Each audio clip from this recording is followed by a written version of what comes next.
Bonjour, c'est Franck Dubosc. Bonjour, c'est Mélanie Robert. Bienvenue sur Cinécran. Merci. Vous entrez dans une des meilleures écoles de piano du monde, il faut rien négliger. Montrez-leur qui sont les Valois. Au départ, on ne s'était pas dit on va faire un film sur le piano, même si on a fait des courts-métrages musicaux. Mais ça s'est fait naturellement en rencontrant en fait les sœurs Pléné qui nous ont confié leur histoire autour d'un café. Et on a été tellement émus qu'à ce moment-là, c'était ce film-là qu'on voulait faire.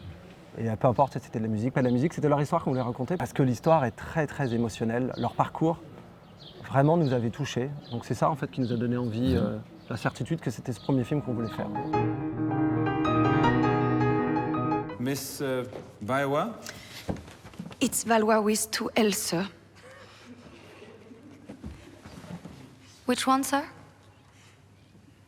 La meilleure. Quand on commence un film et qu'on voit que cette histoire est vraie, on s'attache différemment au personnage que dans une fiction. C'est-à-dire tout à coup, on est beaucoup plus... ça paraît plus profond. Et ça l'est, puisque ce sont des vrais gens. C'est-à-dire donc leurs mots, puisque là c'est le cas, leurs mots prennent une ampleur beaucoup plus importante que si c'était une fiction. On se dit, bon, bah là, voilà, on imagine le scénariste qui a écrit. Là, il y a quelque chose de... on a envie de savoir jusqu'où on va dans l'histoire, ce qui va leur arriver, parce que ce qui va leur arriver, ça leur est arrivé. Là, dans le cas, même si l'histoire est une fiction, elles jouent toutes les deux maintenant. Enfin, la fin de l'histoire se rapproche, je pense, de leur vraie vie.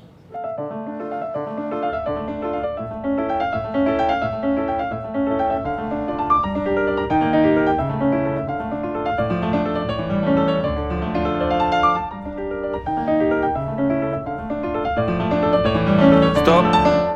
Retranscrire l'émotion, c'est ce qu'on voulait, parce qu'on n'allait pas faire un documentaire de leur histoire non plus, mais on voulait vraiment avoir leur émotion et pas les trahir.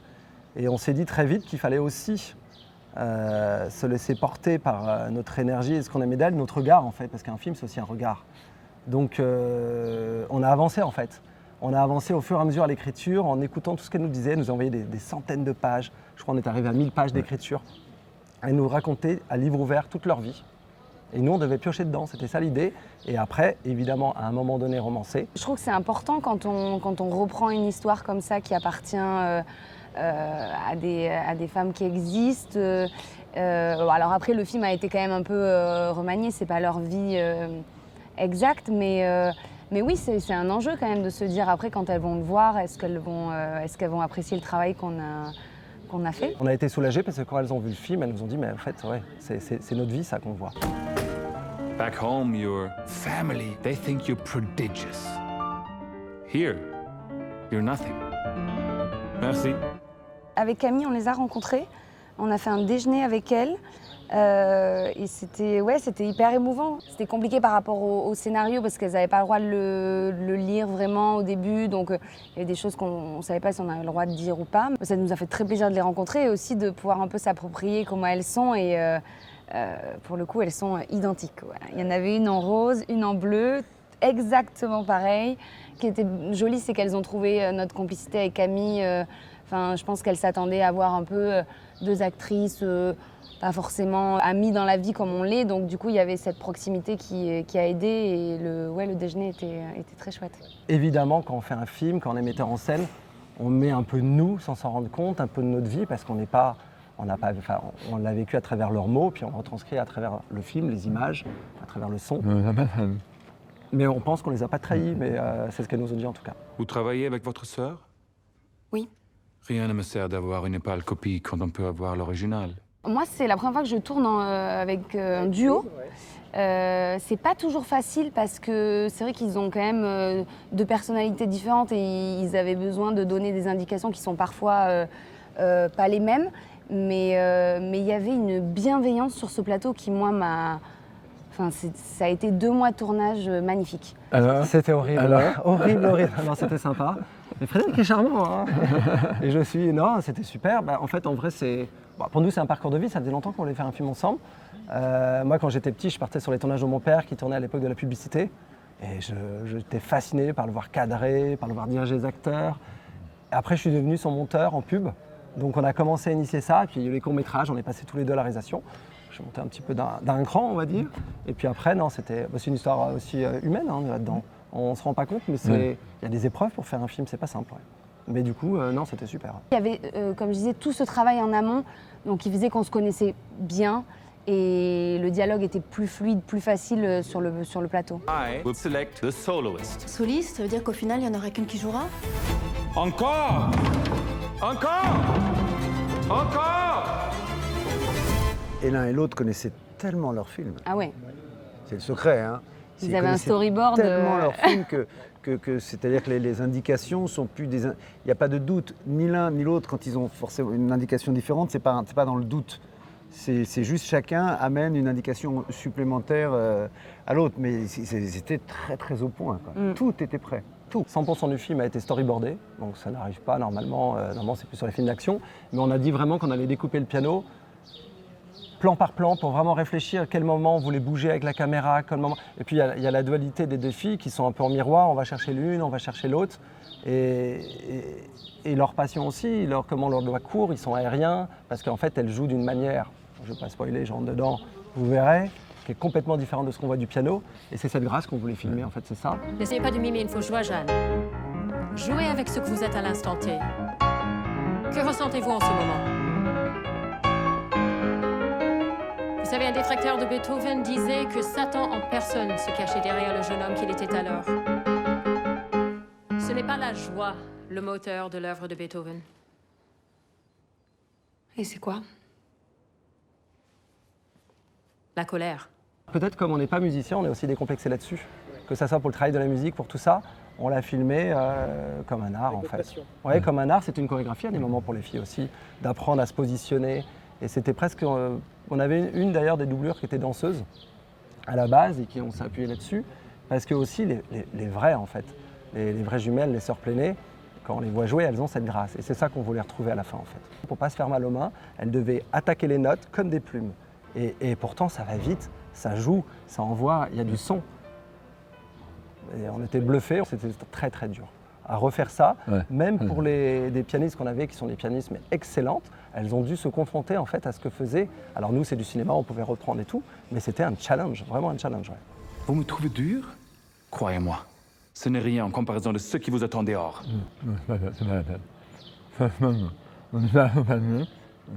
Bah, on n'a pas besoin d'être passionné, je dirais.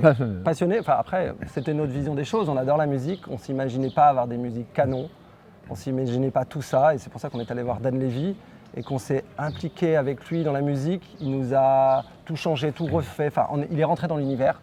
Et très vite, on s'est dit, on ne va pas partir que sur des classiques. On va proposer une musique originale. C'était aussi le deal, Dan Levy, pourquoi il voulait faire le film, parce qu'il voulait finalement composer des classiques et des musiques avec orchestre. Et ce qui était génial, c'est que d'un coup, ça pouvait couler en score, on pouvait en faire ce qu'on voulait, on était décomplexé face aux classiques. Et c'est ça qui nous a plu. Alors, on n'est pas musicien, mais on est passionné. On voulait vraiment que le spectateur comprenne ce que c'est de jouer du piano, de s'ouvrir du piano, l'exigence, mais aussi la grâce et la sororité aussi, surtout. Le rapport qu'elles avaient entre elles, c'était ça qu'on voulait qu'ils sortent du film. On voulait finalement, à la fin, dépasser le piano, une fois qu'on avait toutes ces étapes, pour aller dans l'émotion. C'est quoi son problème?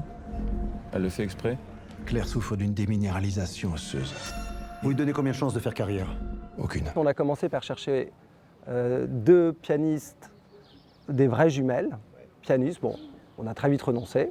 Après 2 vraies jumelles, on n'a pas trouvé vraiment ce qu'on aimait, on s'est dit on arrête tout justement, on va sur des coups de cœur. Et on a rencontré Camille et Mélanie. Coup de cœur, il s'est avéré que c'est là où on a vraiment une chance mais énorme, qu'elles avaient ce qu'on cherchait dans nos jumelles, ce qu'on voyait dans les castings, même si elles ne connaissaient pas au film, cette sororité, cette complicité. Parce que Camille et Mélanie sont âmes sœurs ou meilleures amies dans la vie. On les a rencontrées, l'une dormait chez l'autre, etc. Elles se voyaient tout le temps, mais c'était devant la caméra. Elles avaient ça, cette complicité. Et en dehors aussi, quand on les voyait, on se disait c'est fou, elles sont complices comme des sœurs. Et ça nous a motivés. Et bon, après, il y a eu aussi un travail d'actrice, un travail de jeu en miroir, qui était hyper intéressant à faire pour elles et nous à diriger. Ouais. Mais du coup, le casting, ça a été une très belle surprise. C'est étrange d'avoir trouvé comme ça 2 actrices après un gros casting qui sont finalement 2 copines. Ouais. Mais ça nous a beaucoup aidé. Comment vous pouvez me faire ça? Je suis la meilleure? Vous étiez la meilleure. Claire, attends. Va te faire foutre! Je prendrai pas la place de ma sœur. Parce que vous pensez que je vais la garder si vous dites non? Quand j'ai passé le casting, j'ai passé pour Claire. Et en fait, pas longtemps avant de commencer le tournage, les réalisateurs et les producteurs se sont dit on aimerait peut-être voir échangé avec Camille et donc j'ai repassé le rôle pour Jeanne.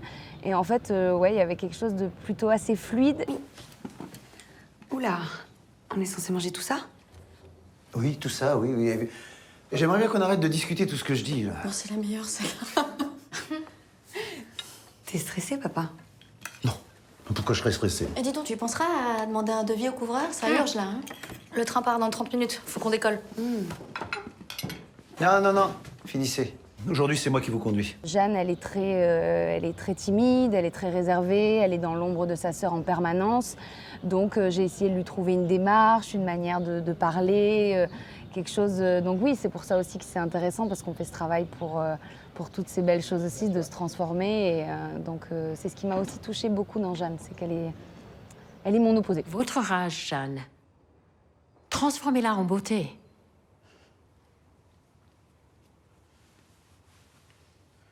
Avec Camille et Amélie, très vite on s'est rendu compte que si on allait faire que des trucages, on allait perdre en fait le contact du piano. On voulait pas être dans un film trop truqué, trop figé. On voulait vraiment être avec elles, c'est ce que je disais. Et donc on s'est dit, on va vous faire bosser. Et elles ont relevé le défi, donc elles ont bossé, mais bossé. L'idée était évidemment qu'elles n'allaient pas devenir des virtuoses, parce que sinon, ça voudrait dire qu'il faudrait qu'elles... ça serait facile, donc c'était pas possible. Camille et moi ne pratiquons pas le piano, non du tout. Camille a quand même plus l'oreille musicale que moi. Mais non, on avait une prof de piano, Claire, extraordinaire, qui nous a donc coachés pendant des mois.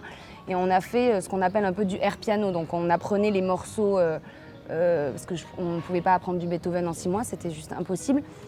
Donc elle nous a appris tout ce qui est posture déjà derrière un piano pour être crédible à l'image. Et après on a travaillé le piano. Et ensuite, sur le tournage, on avait 2 doublures. Hélène et Juliette qui nous aidaient aussi par moments. Claire a une sœur jumelle. Il faudrait qu'elle vienne faire des examens. La musique, c'est fini pour vous. Faut tourner la page, là. Les trophées, les concours, les compétitions, ça, ok. Mais pas la musique. Elles ont pris les attitudes, elles ont eu le feeling devant le clavier. Et en fait, à un moment donné, on arrivait à les filmer, leurs doigts se baladaient, et on mettait la musique, on avait l'impression qu'elles jouaient, on était tous bluffés.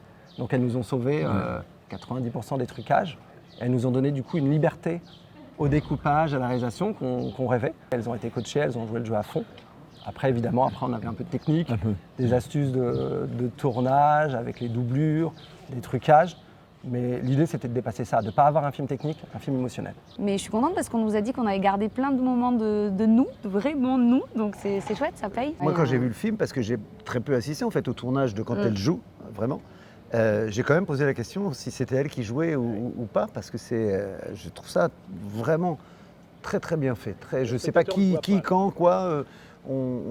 Et puis à un moment donné, on ne se pose plus la question. Pour nous, c'est elle qui joue. Quoi, tu vois, Serge, il aurait été moins gentil. Ça, c'est Franck. Serge aurait dit, je vois que c'est pas toi qui joues. Oui, c'est pas toi. Je pense encore qu'elles vont faire carrière alors qu'elles peuvent même pas ouvrir une porte. Une carrière, peut-être pas, mais elle joue. Chez les Valois, on est les meilleurs. Ou rien. Le piano, c'est toi qui leur as mis ça dans la tête, hein. Ouais, pour en faire des reines, pas des bêtes de foire. Au départ, on était impressionnés. Impressionnés, Franck arrive sur le plateau. Heureusement, on avait travaillé avec lui avant, donc on le connaissait. On s'est dit, oh là là, il est metteur en scène, nous, c'est notre premier film. Et en fait, il s'est prêté au jeu. Il était dans son personnage. On a un personnage qui boite dans le film, qui a du rêve, donc qui a de l'emphase, qui a des moments plus sombres parce qu'il a aussi une espèce de névrose. Donc il est vraiment allé au cœur du personnage, il a nourri le personnage. On s'est vraiment nourri l'un l'autre pour le construire ensemble. Donc en fait, non, ça a été hyper facile au final. Donc au final, c'était hyper facile. Vraiment un bonheur. Une fois que j'ai eu la moustache et les cheveux plaqués vers l'arrière et que j'ai vu mes 2 filles et ma femme, Isabelle Carré, tout était là. Et la maison, enfin tout le décor, les costumes, tout, une fois qu'on est rentré dedans, il y avait le passé était déjà là, quoi. Je sais pas comment vous dire. Et c'était ça nous aidait beaucoup, je trouve, la maison. La maison à Créteil, c'était assez dingue. Ils ont trouvé un décor vraiment, ça marchait super bien. Oui, et toi, avec la moustache aussi, c'était un autre Franck. Oui, c'est à partir du moment où je me suis mis un costume, en fait. Oui, c'est un costume. Je l'avais eu dans Rumba la vie. Et c'est vraiment, c'est pas un déguisement. Tout à coup, c'est un élément. Donc à partir du moment où j'ai la moustache, ça y est, je deviens le personnage. En fait, on y va. Si jamais du monde sur la route, un accident ou je sais pas quoi, alors on y va. Moi, j'ai des enfants qui font du football. Et c'est marrant, parfois je retrouve de Serge en moi, dans ma volonté de « t'as mal joué aujourd'hui ». Je l'ai eu. Il est dur en fait, Serge. Il est dur parce que... Il aime ses enfants, mais il est dur. Mais j'ai la même chose dans la vie. J'ai mon fils l'autre jour fait un match de foot, je dis tu as mal joué. Et je me suis dit c'est Serge, dans Prodigieuse. Tes fils, quand ils vont voir le film, vont faire ah bah super. Et voilà, c'est papa. Ah putain. Et Claire, tu dormais ou quoi? Enfin, Serge, la coupe d'argent, c'est quand même pas si mal. Ah ouais, pas si mal l'argent? Ah bah c'est bien une phrase de perdant ça. Pas si mal l'argent. C'est ça que vous voulez être les filles? Pas si mal? J'entends pas. Non, non. Parce que vous devez être les... Meilleur. Voilà. Le papa il est assez proche de Serge dans le film. C'était vraiment champion de natation, enfin d'apnée. Il avait toutes ces phrases qu'il écrivait sur les murs des chambres, ces phrases de gimmick qui doivent les motiver. Et cette phrase, il l'a prononcée. Elles nous l'ont Après, il y en avait d'autres. Tout n'a pas été à la lettre, évidemment. Quand on écrit, nous, et quand on travaille aussi, on a une scénariste qu'on adore, Sabine Dabadi, qui apporte aussi des dialogues, des choses. Parce qu'à des moments, il faut aussi être efficace dans un film, aller à l'essentiel. On apprend toujours, hein, on apprend même de ses erreurs. On apprend de ses erreurs, oui. Ouais, t'as raison. T'as parfaitement raison, Catherine. Demain, à la première heure, je pose ma démission. Pardon? Ouais. Chaque paramètre est important, faut rien laisser au hasard. C'est sur moi que ça repose, pas sur les jumelles. T'es prof de natation, Serge. Me dis pas que t'as pas le temps de les coacher à côté. Elles sont un peu seules au monde, quoi. Elles ont la pression du père et en même temps, elles ont l'amour, bien sûr, des deux, mais qui est quand même plus masqué par le fort caractère de Serge. Donc, c'est pour ça que Jeanne, quand même, est très... elle a cette peur aussi de Serge quand Claire, la première fois, a envie de sortir, a envie de faire des choses. Jeanne, elle lui dit, genre, c'est pas possible, quoi. Si papa voit ça... C'est les sœurs Williams au piano. À partir de maintenant, ce sera école à la maison le matin et vous consacrerez vos après-midi au piano. Je vais vous emmener voir les meilleurs professeurs. On va faire de vous les plus grandes dames du piano que la Terre ait porté. Bon, on en reparle plus tard. On les emmerde avec leur deuxième prix. Allez, filles, on va leur montrer qui c'est les Valois. Mais Claire! C'était du toc. Ça, c'est mes filles. C'est un rêve, en fait, de vous offrir un rôle comme ça. Et je prends conscience de la chance que j'ai. Et après, le problème, c'est que ça vous donne envie de faire encore plus, de faire... donc, j'espère que ça va amener à plein d'autres choses. Mais ouais, je me suis régalée. C'était une très belle expérience.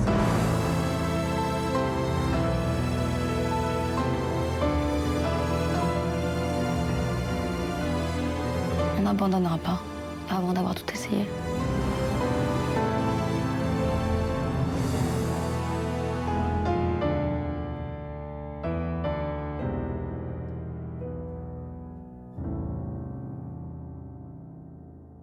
C'est très reposant d'être que acteur et de pas justement de pas avoir à juger ça. Je l'ai plus jugé en voyant le film. Positivement, hein, parce que j'ai été bluffé.